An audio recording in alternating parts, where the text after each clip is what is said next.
In addition to his meetings with President Trump and Prime Minister Abe, it was also President Moon's turn on Thursday to address the UN General Assembly. Peace was the central message. Our chief Blue House correspondent Moon Gan-young files this report from New York. Peace. Peace was the overriding theme in South Korean President Moon Jae-in's maiden speech at the United Nations as he painted a dark vision of North Korea, one of further isolation and downfall, stronger sanctions by the UN Security Council.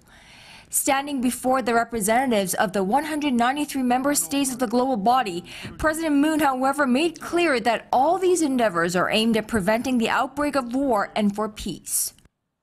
그런 만큼 자칫 지나치게 긴장을 격화시키거나 우발적인 군사적 충돌로 평화가 파괴되는 일이 없도록 북핵 문제를 둘러싼 상황을 안정적으로 관리해 나가야 할 것입니다.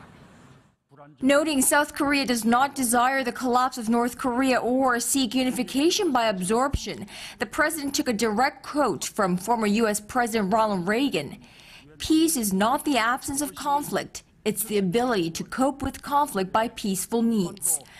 The remarks drew a stark contrast to the incumbent U.S. president's harsh rhetoric against North Korean leader a few days earlier. We will have no choice but to totally destroy North Korea. Rocket Man is on a suicide mission for himself and for his regime. Standing behind the very podium before the very audience, South Korea's Moon Jae-in spoke of a different kind of power, the power of peace he saw in his own people this past winter. 대한민국 국민들은 가장 평화롭고 아름다운 방법으로 민주주의를 성취했습니다.